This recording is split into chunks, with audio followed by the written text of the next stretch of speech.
नमस्कार दोस्तों, welcome back to व्यर्थ। आज हम समझेंगे कि इंडिया अपने 100 साल में, जब आज़ादी के 100 साल हो जाएंगे 2047 में, तो इंडिया को वहाँ तक जाते जाते क्या सोल्व करने की ज़रूरत है। तो सबसे पहले resolving the tribal health challenge. क्यों बात कर रहे हैं? बिकॉज ट्राइबल एरिया में जो माल न्यूट्रिशन है, ट्राइबल एरिया के अंदर जो हेल्थ में मैटरनल मोर्टेलिटी रेट है, इन्फेंट मोर्टेलिटी रेट है, वो बहुत ज़्यादा ही, मतलब कि उनकी हेल्थ को, उनकी सोसाइटी को नेगेटिवली इम्पैक्ट कर रहा है। सो देखते हैं, चलिए। Since independence India has made remarkable strides, मतलब कि इंडिया ने इंडिपेंडेंस के बाद बहुत ज़्यादा इम्प्रूवमेंट करी है। हम फिफ्थ लार्जेस्ट इकोनॉमी है, हम लीडर हैं डिजिटल रियल में। अभी मोदी साहब जब विजिट पर थे ऑस्ट्रेलिया के अंदर, उन्होंने भाषण दे रहे थे, तो उन्होंने एक स्टेटमेंट दी थी कि वर्ल्ड्स 40% डिजिटल ट्रांजैक्शन जो है वो कहाँ पर होती है? इंडिया में होती है। सो हम डिजिटल में इतने आगे बढ़ रहे हैं। और ये बात फैक्ट सही भी है कि इंडिया के अंदर इंटरनेट का यूसेज एंड डिजिटल पेमेंट्स वो बहुत ज़्यादा हो रही हैं, एंड जो कि हमारी इकोनॉमी के लिए भी बड़ा अच्छा है। ये दिखाता है कि हमारी इकोनॉमी कितनी हेल्दी है। इसलिए तो बोल रहे हैं कि हमारी इंडिया की जो इकोनॉमी है फास्टेस्ट ग्रोइंग इकोनॉमी है इन द वर्ल्ड। ठीक है। डेमोस्ट्रेटिंग द इथोस, हम डेमोस्ट्रेट कर रहे हैं इथोस। कौन सा इथोस? वासुदेव कुटुंबकम। वासुदेव कुटुंबकम का मतलब क्या होता है कि हम वन वर्ल्ड वन फैमिली को बिलोंग करते हैं। हमारी विचारधारा ये है कि हम पूरा वर्ल्ड एक है, हम सब एक फैमिली हैं। ठीक है ना। कैसे हमने इस चीज़ को प्रूव किया? जब कोविड की महामारी चल रही थी, तब हमने क्या प्रोवाइड करी? वैक्सीन प्रोवाइड करी, और उस इनिशिएटिव का नाम दिया हमने वैक्सीन मैत्री इनिशिएटिव। ठीक है ना। इंडिया ने 60 मिलियंस वैक्सीन जो है प्रोवाइड करी, जहाँ पर यूएसए, जो कि अपने आप को सुपर पावर मानता है, वो नहीं दे पाया इतनी वैक्सीन जितनी हमने दी है पूरे वर्ल्ड को। ठीक है ना। अब अपने पास चैलेंजेस क्या आते हैं? देखो, ऐसा नहीं है कि इंडिया के पास कोई चैलेंजेस नहीं है, इंडिया के पास बहुत चैलेंजेस हैं। सो सबसे बड़ा चैलेंज जो है वो क्या दिखता है? Equitable, affordable and quality health care for 1.4 billion people. ठीक है। और फाइंड करना a way to achieve this without disturbing the identities of the tribal. ठीक है। देखो, बेसिक सी बात यह है कि इक्विटेबल, अफोर्डेबल एंड क्वालिटी जो हेल्थ केयर है वो हमें ट्राइबल्स को प्रोवाइड करना है। एंड ट्राइबल्स को जब ये प्रोवाइड करना है, तो साथ साथ में हमको ये भी ध्यान रखना है कि जो ट्राइबल के आइडेंटिटीज़ है ना, जो उनके स्पेशल कल्चर्स हैं, जो उनके डाइवर्स कल्चर हैं, हम कहीं उनको हानि ना पहुंचा दें। उनको सेव करते हुए भी हमको इन चैलेंजेस को प्रूव करना है। अब क्यों करना है? बिकॉज जो ट्राइबल कम्युनिटी है, ट्राइबल की पॉपुलेशन है, वो इंडिया की 9% पॉपुलेशन है। एंड ये जो 9% पॉपुलेशन है, मोस्ट नेग्लेक्टेड है, डिप्राइव है किससे? हेल्थ केयर से।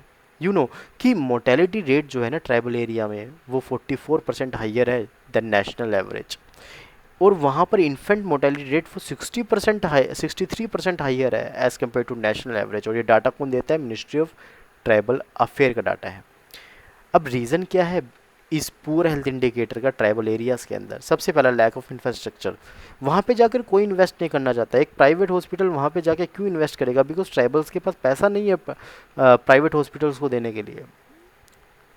दिल्ली, एनसीआर, यहाँ पे आपको प्राइवेट इंफ्रास्ट्रक्चर्स मिल जाएंगे, आपको मॉल यहाँ पे दिख जाएगा, लेकिन आपको मॉल ट्राइबल एरिया में नहीं दिखेगा, आपको मॉल बिहार में नहीं दिखेगा ज़्यादा।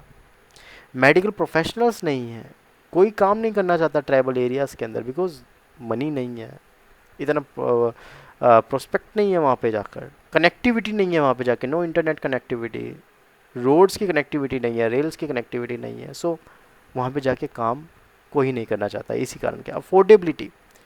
अब अगर प्राइवेट हॉस्पिटल वहाँ पे खोल भी लें, क्या उनके पास इतना इनफ पैसा है कि वो अफोर्ड कर पाएंगे उस प्राइवेट हॉस्पिटल को? इक्विपमेंट नहीं है, सिंपल सी बात। ठीक है ना। जो इक्विपमेंट यूरोप की कंट्रीज इस्तेमाल कर रही हैं, वो इंडिया के अंदर इक्विपमेंट नहीं है। और इंडिया के पास इक्विपमेंट है भी हैं तो वो ऑब्सोलीट टेक्नोलॉजी के हैं, जो पुरानी टेक्नोलॉजी है। ठीक है ना। तभी तो देखा होगा कि हमारे प्लेयर्स हो गए जो सुपर रिच होते हैं, जो क्रीमी लेयर होती है हमारी सोसाइटी की, वो सब बाहर जाते हैं अपना इलाज कराने। इंश्योरेंस नहीं है, फंडिंग नहीं है, सिंपल सी बात। इसी कारण से वहाँ पे क्या है कि हेल्थ इंडिकेटर्स में जो है वो बहुत बेकार परफॉर्म कर रहे हैं, ठीक है ना। अब हेल्थ स्कीम क्या आई है ट्राइबल एरिया के अंदर, देखो नेशनल हेल्थ मिशन लॉन्च होता है। नेशनल हेल्थ मिशन के अंदर बोलता है कि हमको अचीव करना है क्या, universal access to equitable affordable and quality health care service. कि हमें एक तो यूनिवर्सल एक्सेस देना है किसका, इक्विटेबल, मतलब कि जिसको जितनी ज़रूरत हो ना उतना मिल जाए। अफोर्डेबल, भैया सबको अफोर्डेबल हेल्थ केयर मिल जाए। क्वालिटी, ऐसा नहीं कि अफोर्डेबल हो पर क्वालिटी ना हो। तो equitable, universal, affordable, quality health care service जो है नेशनल हेल्थ मिशन का ये एक लक्ष्य है।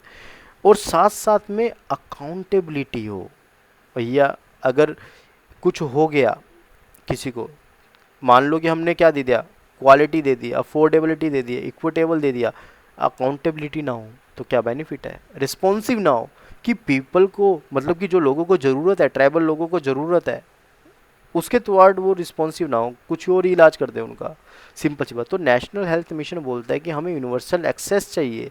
एक्सेस देना है किसका, equitable, affordable and quality health care, साथ साथ में अकाउंटेबिलिटी भी है, साथ साथ में रिस्पॉन्सिवनेस भी है according to the people's need.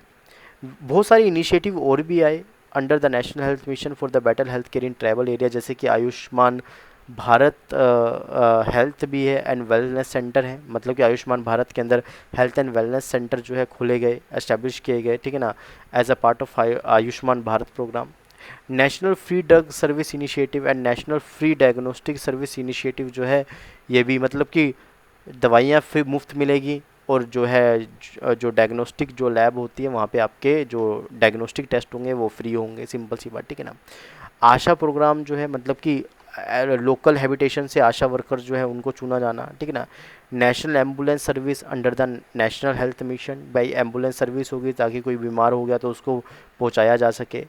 All the tribal majority district whose composite index is below the state average have been identified as high priority index, मतलब कि अगर एक स्टेट का हेल्थ इंडेक्स है, अगर किसी डिस्ट्रिक्ट का, ट्राइबल डिस्ट्रिक्ट का, उसका हेल्थ इंडेक्स स्टेट के एवरेज से नीचे होता है तो उसको हम एक श्रेणी में डालती है गवर्नमेंट, उसको बोलते हैं high priority district. So basic, और उसके ऊपर ज़्यादा ध्यान रखा जाता है फिर, ठीक है। आगे वे अहेड क्या है, हमें ना अर्जेंट ध्यान देने की ज़रूरत है किसके ऊपर, एम्पावर करना है हमें ट्राइबल कम्युनिटीज़ को, ठीक है ना। और इंश्योर करना है कि उनको क्या मिले, इक्विटेबल, अफोर्डेबल, एक्सेसिबल जो है हेल्थ केयर मिले। और ये तभी हो पाएगा जब एक सूटेबल इन्वेस्टमेंट जो है उस एरिया में हो पाएगा। कहाँ कहाँ पे इन्वेस्टमेंट होना चाहिए, मेडिकल कॉलेजेस में इन्वेस्टमेंट होना चाहिए, ट्रेडिंग सेंटर्स जो है वहाँ पे बनने चाहिए, जिस कारण से वहाँ पे लोगों की आर्थिक जो है उन्नति हो, जिस कारण से वो अफोर्डेबिलिटी जो है, अफोर्डेबल जो है हेल्थ केयर को जो है वो ले पाएँ, ठीक है ना। पब्लिक पॉलिसी एंड गवर्नेंस हमें ऐसी बनानी पड़ेगी, सिंपल बात, जिससे इन्वेस्टमेंट जो है वो इंक्रीज़ हो, ठीक है ना। एम्पावर करना पड़ेगा हमें किसको, ट्राइबल कम्युनिटीज़ को स्ट्रेटेजिकली, ठीक है ना। सो जिस कारण से क्या होगा कि उनका डेवलपमेंट हो, ताकि वहाँ पे क्या हो कि एक प्राइवेट हॉस्पिटल भी जाके सोच सके कि यार मैं यहाँ पे जाऊँगा, अगर हम मैं इतनी एक मिनिमम फीस भी रखता हूँ तब ये ट्राइबल जो लोग हैं वो पे कर पाएंगे, सिंपल सी बात, ठीक है ना। कुछ बेस्ट प्रैक्टिसेस देख लेते हैं जो कि स्टेट के अंदर हुई हैं, जैसे कि मेरा बच्चा अभियान है, ये कहाँ पे है, ये जो है बेसिक बार लॉन्च करी गई, सिंपल सी बात, ठीक है ना, एक जगह पर, सिंपल सी बात, ठीक है ना, मध्य प्रदेश में। इसमें क्या है कि इस प्रोग्राम के लॉन्च होने के कारण क्या होता है कि जो इम्यूनाइजेशन है उसमें राइज होता है, माल न्यूट्रिशन में ड्रॉप होता है, ब्रेस्ट फीडिंग में राइज होता है, और डायरिया के जो केसेस हैं वो भी कम आने लगते हैं। मतलब कि एक ऑर्गेनाइजेशन है जिसका नाम है पीरामल स्वास्थ्य है, सिंपल सी बात, ठीक है ना। ये जो है कम्युनिटी बेस्ड जो है मॉडल जो है, कम्युनिटी बेस्ड जो है वो प्रोग्राम चलाती है, जिस कारण से ज़्यादा इम्पैक्टफुल जो है ये प्रोग्राम हो पाते हैं हेल्थ केयर प्रोग्राम्स के अंदर, ठीक है ना। अगर हम कंक्लूजन की बात करें, अगर इंडिया जो है अगर 100 साल अपने पूरे कर रहा है इंडिपेंडेंस के, तो वो बिना ट्राइबल कम्युनिटी के, जो कि 9% ऑफ द पॉपुलेशन है, उसके बिना बिना इंक्लूसिविटी के वो सोच भी नहीं सकता, सिंपल सी बात, ठीक है ना। सो उनको हमको क्या करना पड़ेगा, सिंपल सी बात, प्रोवाइड करना पड़ेगा क्या, एक equitable, affordable, accessible health care, ठीक है ना। और ये तभी हो सकता है जब प्राइवेट एंड गवर्नमेंट इंस्टीट्यूशन दोनों साथ में आकर काम करें, ठीक है ना। Tribal communities can be empowered bye inclusive leadership, एक जो लीडरशिप है ना वो इंक्लूसिव होनी चाहिए, इन्वेस्टमेंट होना चाहिए हेल्थ केयर इंफ्रास्ट्रक्चर के अंदर, ताकि हम कंट्रीब्यूट कर सकें यूनाइटेड नेशन के सस्टेनेबल डेवलपमेंट गोल में, ठीक है ना। क्योंकि जब हम सस्टेनेबल डेवलपमेंट गोल 3 की बात करते हैं तो वो बोलता है गुड हेल्थ एंड वेलबिंग। जब गुड हेल्थ और वेलबिंग होगी ना, तो हम क्या प्रोवाइड कर पाएंगे, उस बच्चे को गुड क्वालिटी ऑफ एजुकेशन जो है वो प्रोवाइड कर पाएंगे, जो कि SDG 4 बोलता है। यानी कि SDG 3 जो है वो हेल्प करेगा SDG 4 को अचीव करने में, क्वालिटी एजुकेशन। जब हम क्वालिटी एजुकेशन प्रोवाइड कर पाएंगे तो ऑब्वियसली बात है उसके पास एम्प्लॉयमेंट आएगी, मतलब कि एम्प्लॉयमेंट आएगी तो मतलब कि पॉवर्टी नहीं रहेगी। यानी कि हम क्या कर सकते हैं, SDG 1 को अचीव कर सकते हैं। और जब पॉवर्टी नहीं रहेगी तो मतलब कि क्या नहीं होगी, हंगर नहीं होगी, यानी कि हम SDG 2 जो है अचीव कर सकते हैं। सो सबका रीज़न है क्या, गुड हेल्थ एंड वेलबिंग। तो हमें प्रोवाइड करानी पड़ेगी गुड हेल्थ एंड वेलबिंग, ताकि क्वालिटी एजुकेशन प्रोवाइड कर सकें। क्वालिटी एजुकेशन प्रोवाइड होगी तो पॉवर्टी नहीं होगी, पॉवर्टी नहीं होगी तो हंगर नहीं होगा। आई होप आपको इस पूरे आर्टिकल को समझने में आसानी रही होगी। देखते रहिए we earth. Piyush Thakur signing off. जय हिंद, जय भारत।